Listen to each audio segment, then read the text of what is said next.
người yêu của mình đang làm gì, đi với ai và có nhớ mình hay không. Muốn biết thì phải đến gặp hoặc nhắn tin hỏi anh ấy, đúng không? Thế nhưng hiếm anh nào tự thú là anh nhớ em, anh yêu em, nhất là những chàng kiệm lời, không biết thể hiện tình cảm. Phải chăng anh ấy không nói là chứng tỏ anh ấy không nhớ bạn? Sự thật không phải thế đâu. Người ta thường nói phụ nữ có giác quan thứ 6. Thế nhưng đôi lúc các nàng vẫn không hề nhận ra được tình cảm của một chàng trai dành cho mình, không nhận ra được anh người yêu quan tâm lo lắng bạn đến mức nào. Có chàng vì ngại ngùng mà giấu giếm, giữ trong lòng và phải thật tin tưởng thì các nàng mới có thể phát hiện ra. Và nếu các nàng đang khó xử vì muốn biết chính xác chàng có thật sự tương tư mình hay không, thì dưới đây là những dấu hiệu giúp bạn nhận ra được điều đó đấy. 1. Cách phát tín hiệu em đang làm gì.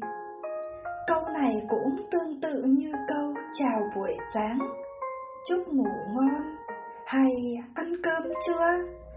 Nhiều cô gái nghĩ chắc anh này nhạt nhẽo lắm, suốt ngày chỉ biết hỏi những câu vu vơ thế. Nhưng bạn có biết, khi nhớ một ai đó, các chàng vì ngại nên không dám bày tỏ thẳng, mà đổi thành những câu quan tâm, hỏi han khác. Cách này tuy không hiệu quả mấy, lại khiến con gái đôi lúc khó chịu thế. Nhưng dù sao cũng vẫn nên vui, vì còn có người quan tâm, yêu thương bạn thật lòng đấy. 2. Cách ngay thẳng nhất, anh nhớ em lắm. Điều này dành cho những anh chàng yêu thích sự lãng mạn, mạnh dạn bày tỏ tình cảm, cũng như rất khéo ăn khéo nói. Chàng nhớ thì lập tức nói nhớ, thích thì bấm tin nhắn nói thích. Điều này làm các chị em vô cùng hạnh phúc.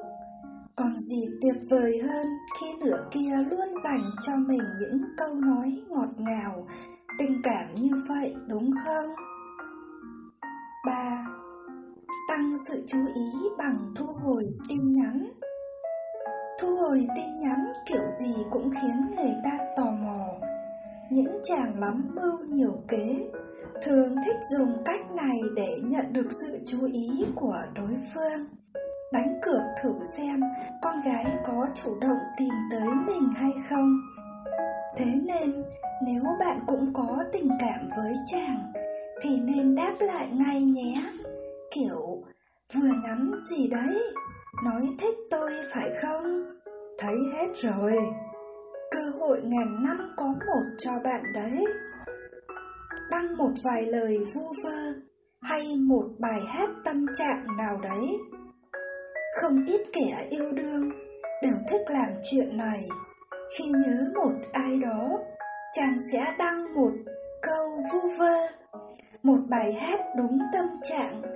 Cách này không nên thể hiện quá rõ ràng chàng đang nhớ ai, nhưng nếu là người trong cuộc, bạn sẽ nhận ra một cách dễ dàng thôi. Con trai thường ít đăng tâm trạng lên mạng xã hội vì không muốn thể hiện cảm xúc cho nhiều người thấy. Nhưng nếu bạn may mắn được là nhân vật chính, chứng tỏ bạn chiếm vị trí quan trọng trong lòng chàng đấy. Gọi điện thoại khi say rượu. Hãy nhớ rằng lời nói của một người say rượu là lời thật tâm nhất.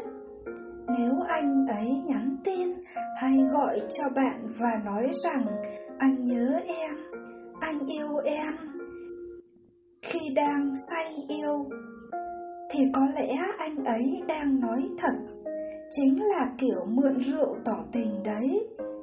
Không phải say xỉn nói lung tung đâu. Thấy điều gì đó hay, thú vị, lên gửi cho bạn xem, tag tên bạn. Khi một người luôn quan tâm đến bạn, thì thấy bất cứ điều gì, ăn gì, làm gì cũng đều nhớ đến bạn. Khi biết quan tâm đến điều gì, sẽ biết cách tạo ra chủ đề trò chuyện, và cách hợp lý nhất đó là gửi cho bạn liên kết, tag vào một bức ảnh nào đó, có thể là một món ăn ngon, một bộ đầm thích hợp với bạn. Thế nên, đừng phụ lòng chàng trai luôn biết bạn muốn gì, cần gì này nhé. Anh ấy ghen tị khi bạn đi chơi, đăng ảnh chụp với bạn bè và có cả các anh bạn trai thân thiết. Lúc này, anh ấy có thể bấm thích bức ảnh, nhưng không phải vì bạn trông xinh đẹp, quyến rũ. Anh ấy ấn nút thích vì đang ghen tuông, vì để thể hiện anh thấy rồi, anh đang ghen. Anh ấy chỉ muốn bạn cười với mình anh ấy, đi chơi với mình anh ấy mà thôi. Đôi lúc con trai khó hiểu vậy đấy. Trả lời tin nhắn nhanh chóng, bình thường phải mất 10 phút, 15 phút mới thấy tin nhắn lại của anh. Nhưng hôm nay, anh trả lời tin nhắn rất nhanh chóng. Bạn lại tỏ ra đa nghi, hôm nay anh hơi lạ. Nhưng đừng nghĩ vậy tội nghiệp cho anh ấy. Chẳng qua, anh đang rất nhớ bạn, muốn nói chuyện với bạn, nhưng sợ bạn đang bận nên không dám nhắn tin, gọi điện, mà chỉ chờ có tin nhắn của bạn để trả lời lại ngay thôi. Tỏ ra giận dỗi khi cả ngày bạn quên cầm điện thoại. Giận dỗi vì bạn không có thời gian dành cho anh ấy, trong khi đó anh ấy tìm mọi cách để được nói chuyện, để được ngắm bạn. Ấy vậy mà bạn quên cầm điện thoại, khiến anh ấy thấp thỏm lo âu trong nỗi nhớ da diết. Và dĩ nhiên, vì thế mà bạn bị anh ấy dỗi là đúng rồi. Hãy nhỏ nhẹ xin lỗi anh ấy nhé. Chắc chắn anh ấy sẽ không giận bạn nữa đâu. Đàn ông thường kiệm lời, có chàng còn chẳng biết khái niệm lãng mạn là gì. Thế nên, để đoán biết chàng có đang nhớ bạn hay không, thì phải dựa vào những hành động thường ngày mà thôi. Yêu đương thực chất không cần quá nhiều lời ngọt ngào, xến xúa đâu. Chỉ cần chàng làm bạn hiểu.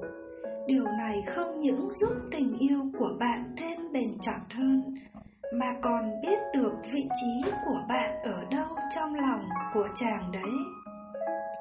Còn bạn, người ấy của bạn có lãng mạn hay không?